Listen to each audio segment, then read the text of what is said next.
Hello മക്കൾസെ, ഞാനാണ് നിങ്ങളുടെ J ma'am. And നിങ്ങൾ ഇപ്പോൾ കണ്ടുകൊണ്ടിരിക്കുന്നത് വേദാന്തുവിന്റെ മലയാളം ചാനലാണ്. ഞാൻ നിങ്ങളോട് ഇന്ന് പറഞ്ഞു തരാൻ പോകുന്നത് നീറ്റിൽ ഒത്തിരി ഇമ്പോർട്ടന്റ് ആയ ഒരു കോൺസെപ്റ്റ് ഉണ്ട്. Pulmonary volume and pulmonary capacities എന്നാണ് ആ ടോപ്പിക്കിനെ നമ്മൾ വിളിക്കുന്നത്. ഈ ടോപ്പിക്കിനകത്തുനിന്ന് കുറെ ക്വസ്റ്റ്യൻസ് ആക്ച്വലി എക്സാമിന് വരാറുണ്ട്. അതുകൊണ്ടാണ് 5 മിനിറ്റ്സിൽ ഈ ടോപ്പിക് എങ്ങനെ പഠിക്കാവുന്നതായിട്ട് ഞാൻ ഇന്ന് വന്നേക്കുന്നത്. അപ്പൊ ഞാൻ ഹെഡിങ് കൊടുക്കുവാണ് പൾമനറി വോള്യൂം എന്ന്.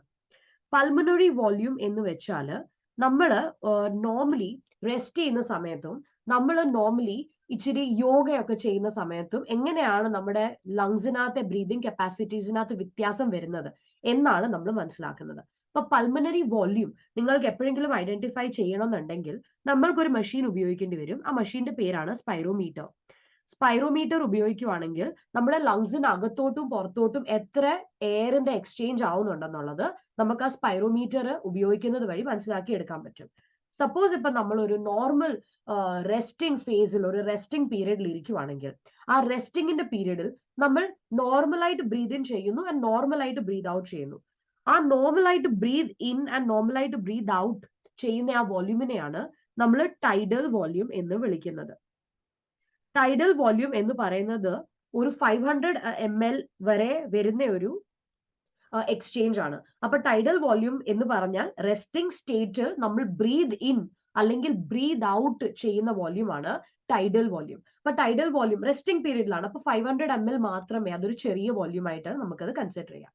ടൈഡൽ വോള്യൂം കഴിഞ്ഞു വരുന്ന അടുത്ത വോള്യൂം ആണ് സപ്പോസ് നമ്മൾ ഒരു ഡീപ്പ് ബ്രെത്ത് യോഗ ചെയ്യുവാണ്, നമ്മൾ ആ ഡീപ്പ് ബ്രെത്ത് നമ്മൾ നമ്മുടെ ശരീരത്തിനകത്തോട്ട് വലിച്ചെടുത്തെന്ന് വെച്ചു. അപ്പൊ നമ്മൾ ഒരു ഡീപ്പ് ബ്രെത്ത് നമ്മുടെ ശരീരത്തിനകത്തോട്ട് എടുക്കുവാണെങ്കിൽ ആ ഡീപ്പ് ബ്രെത്തിനെ നമ്മൾ വിളിക്കും ഇൻസ്പിരേറ്ററി റിസർവ് വോള്യൂം എന്ന്. ഇൻസ്പിരേറ്ററി റിസർവ് വോള്യൂം. ഇൻസ്പിരേറ്ററി റിസർവ് വോള്യൂം എന്ന് പറഞ്ഞാൽ നമ്മൾ സാധാരണ എടുക്കുന്ന ബ്രെത്തിന്റെ മേളിൽ കൂടെ ഇച്ചിരി എക്സ്ട്രാ ഫോഴ്സ്ഫുൾ ആയിട്ട് നമ്മൾ ഒരു ബ്രീത്ത് അങ്ങോട്ട് ഇൻഹേൽ ചെയ്യുവാണെങ്കിൽ അതായി നമ്മുടെ ഇൻസ്പിരേറ്ററി റിസർവ് വോള്യൂം. നമ്മൾ അതിനെ IRV എന്ന ആക്രോണിയം കൊടുത്ത് വിളിക്കാറുണ്ട്. ആൻഡ് 2500 to 3000 ml ആണ് നമ്മൾ IRV ആയിട്ട് കൺസിഡർ ചെയ്യുന്നത്. IRV കഴിഞ്ഞ് അടുത്ത വരുന്ന വാല്യൂ അടുത്തത് വരുന്ന വാല്യൂ ആണ് സപ്പോസ് നമ്മൾ ഈ ഡീപ്പ് ബ്രെത്ത് അകത്തോട്ട് എടുത്തതുപോലെ ഒരു ഡീപ്പ് ബ്രെത്ത് പുറത്തോട്ട് വിട്ടെന്ന് വെച്ചു. അപ്പൊ ആ ഡീപ്പ് ബ്രെത്ത് നമ്മൾ പുറത്തോട്ട് വിടുമ്പോൾ അത്രയും തന്നെ ഒരു ഗ്രാഫ് നമുക്ക് ഇങ്ങനെ ക്രിയേറ്റ് ചെയ്യാൻ പറ്റും.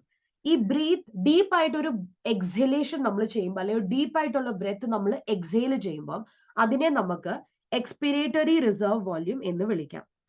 എക്സ്പിരേറ്ററി റിസർവ് വോള്യൂം എന്ന് വിളിക്കാം.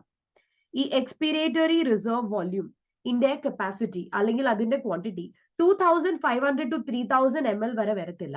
ദാറ്റ് ഓൺലി കംസ് ടു 1000 തൊട്ട് ഒരു 1100 ml വരെ മാത്രമേ എക്സ്പിരേറ്ററി റിസർവ് വോള്യൂം വരത്തുള്ളൂ. ഇത് എല്ലാത്തിന് ശേഷവും നമ്മൾ ഇങ്ങനെ ഡീപ്പായിട്ട് നോർമലായിട്ട് നമ്മൾ ബ്രീത് എടുത്തു, പിന്നെ നമ്മൾ ഡീപ്പായിട്ട് ബ്രീത് എടുത്തു, പിന്നെ നമ്മൾ ആ ഡീപ്പായിട്ടുള്ള ബ്രെത്ത് ഫോഴ്സ്ഫുള്ളി എക്സേൽ ചെയ്തു. ഇതെല്ലാം ചെയ്തതിന് ശേഷം പോലും നമ്മുടെ ശരീരത്തിനകത്ത് എപ്പോഴും ഒരു ചെറിയ വോള്യൂം ഓഫ് എയർ എപ്പോഴും നമ്മുടെ ശരീരത്തിനകത്ത് മിച്ചം വരുന്നതായിരിക്കും. എന്ന് പറഞ്ഞാൽ നമ്മൾ ബ്രീത്ത് എടുക്കുന്ന സമയത്ത് നമ്മളുടെ ആൽവിയോളായി ഒരു കാരണവശാലും എം ടി ആവരുത്. എക്സലേഷന്റെ സമയത്താണെങ്കിലും ഇൻഹലേഷന്റെ സമയത്താണെങ്കിലും ആൽവിയോളായി ഒരിക്കലും എം ടി ആവാൻ പാടില്ല. എം ടി ആവാൻ പാടില്ലാത്തതുകൊണ്ട് നമ്മുടെ ലങ്സിനകത്ത് എപ്പോഴും ഒരു വോള്യൂം മിച്ചം വരുന്നതാണ്. ആ മിച്ചം വരുന്ന വോള്യൂമിനെയാണ് നമ്മൾ റെസിഡ്യൂവൽ വോള്യൂം എന്ന് വിളിക്കുന്നത്.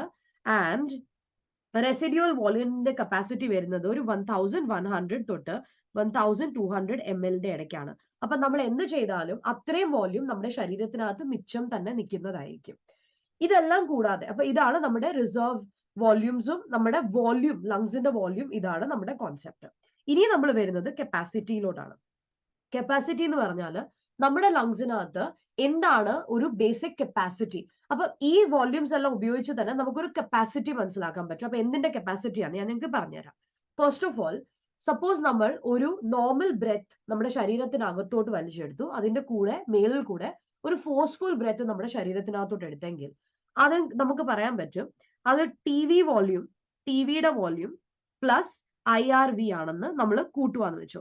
അപ്പൊ ടിവിയുടെ വോള്യൂം അതായത് ടൈഡൽ വോള്യൂമും അതിന്റെ മേലിൽ കൂടെ നമ്മൾ എടുത്ത ഫോഴ്സ്ഫുൾ ബ്രെത്തും ഇത് രണ്ടും കൂടെ കൂട്ടിയെടുത്താൽ നമുക്ക് ഇൻസ്പിരേറ്ററി കപ്പാസിറ്റി കിട്ടും ലങ്സിന്റെ. ഇൻസ്പിരേറ്ററി കപ്പാസിറ്റി. അപ്പൊ ഇൻസ്പിരേറ്ററി കപ്പാസിറ്റി എന്തും കൂടെ കൂട്ടുന്നതാണ് ടൈഡൽ വോള്യൂമും IRV ഇത് രണ്ടും കൂട്ടുന്നതാണ് ഇൻസ്പിരേറ്ററി കപ്പാസിറ്റി. ഇത് പറഞ്ഞതുപോലെ തന്നെ ഒരു എക്സ്പിരേറ്ററി കപ്പാസിറ്റി ഉണ്ട്. അതിനകത്ത് നമ്മൾ ടൈഡൽ വോള്യൂമും എക്സ്പിരേറ്ററി റിസർവ് വോള്യൂം കൂടെ നമ്മൾ കൂട്ടിയെടുക്കുന്നതാണ് expiratory capacity EC. Expiratory capacity. Expiratory capacity. Okay, ഇനി നിങ്ങൾ ഒരു കാര്യം ഓർത്ത് വെക്കുക, ഇത് ഇമ്പോർട്ടന്റ് ആണ്, അതുകൊണ്ടാണ് പറയുന്നത്. നിങ്ങൾ ഇത് ഓർത്ത് നന്നായിട്ട് വെക്കാൻ മക്കളെ. നമ്മുടെ ശരീരത്തിനകത്ത് നമ്മൾ സാധാരണ ബ്രീത് ചെയ്യുന്ന സമയത്ത് ഒരു കാരണവശാലും റെസിഡ്യൂവൽ വോള്യൂം മാത്രമല്ല മിച്ചം വരുന്നത്. സാധാരണ നമ്മൾ ഒരു ബ്രീത്ത് ചെയ്യുന്ന സമയത്ത് നമ്മുടെ ഫോഴ്സ്ഫുൾ ആയിട്ട് നമ്മൾ പുറത്ത് കളഞ്ഞ ആ ബ്രെത്തും നമ്മളെ ലങ്സിനകത്ത് ശരിക്കും റീറ്റെയിൻ ചെയ്തിരിക്കണം. അപ്പൊ ആ പറയുന്ന നോർമൽ ബ്രീതിങ്ങിന്റെ സമയത്ത് നമ്മുടെ ശരീരത്തിൽ ഈ എക്സ്പിരേറ്ററി റിസർവ് വോള്യൂമും ഈ റിസർവ് വോള്യൂമും ഇത് രണ്ടും നമ്മുടെ ശരീരത്തിനകത്ത് ഒരു നോർമൽ ബ്രെത്ത് എടുക്കുന്ന സമയത്ത് ഉണ്ടാവണം. അപ്പൊ ഈ നോർമലി നമ്മുടെ ശരീരത്തിൽ ERVയും RVയും ഒരുമിച്ചുണ്ടാവും. ഇതിനെയാണ് നമ്മൾ ഫങ്ഷണൽ റെസിഡ്യൂവൽ കപ്പാസിറ്റി എന്ന് വിളിക്കുന്നത്. ഫങ്ഷണൽ റെസിഡ്യൂവൽ കപ്പാസിറ്റി എന്ന് വിളിക്കുന്നത് ഇതാണ് FRC. ഓക്കെ, അപ്പൊ ഈ 3 കപ്പാസിറ്റീസ് നിങ്ങൾക്ക് മനസ്സിലായെന്ന് വിശ്വസിക്കുന്നു. ഇത് എഴുതിയെടുക്കുക, ഞാൻ എൻഡിൽ ഒരു ക്വസ്റ്റ്യൻ തരുന്നതായിരിക്കും. ഇതെല്ലാം ഉപയോഗിച്ച് നിങ്ങൾക്ക് ഇതുപോലത്തെ ക്വസ്റ്റ്യൻസ് എക്സാമിന് വരുവാണെങ്കിൽ പെട്ടെന്ന് ഈ ഗ്രാഫ് ഡ്രോ ചെയ്യണം എക്സാമിൽ, and then you have to try and answer. Okay, ഞാൻ എൻഡിൽ ഒരു ക്വസ്റ്റ്യൻ തരുമ്പോൾ ഹോപ്പ്ഫുള്ളി നിങ്ങൾക്ക് ഇച്ചിരിയുടെ ക്ലാരിറ്റി വരും.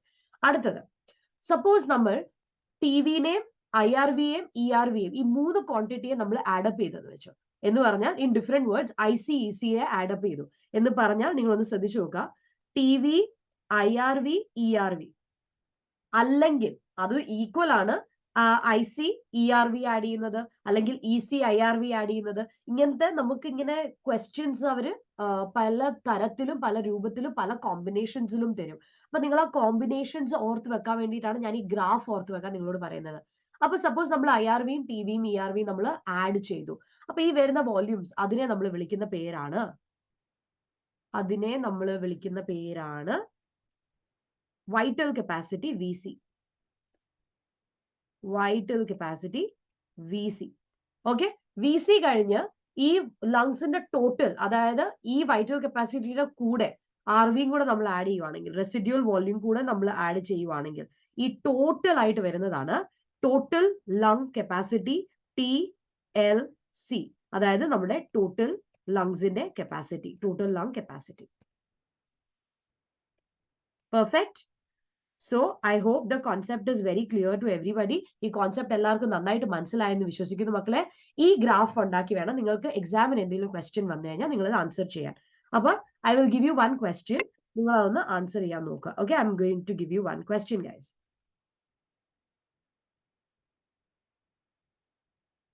Okay, E question. Make the incorrect combination with respect to pulmonary capacities. Mark the incorrect combination with respect to pulmonary capacities. ഇതിന്റെ answer എല്ലാവരും എനിക്ക് chat ബോക്സിൽ തരാം. ഓക്കെ, ഇതുപോലത്തെ ചെറിയ ചെറിയ സെഷൻസുമായിട്ട് ഞാൻ അടുത്ത പ്രാവശ്യം വരുന്നതായിരിക്കും. അപ്പൊ stay tuned for that. See you guys. Bye.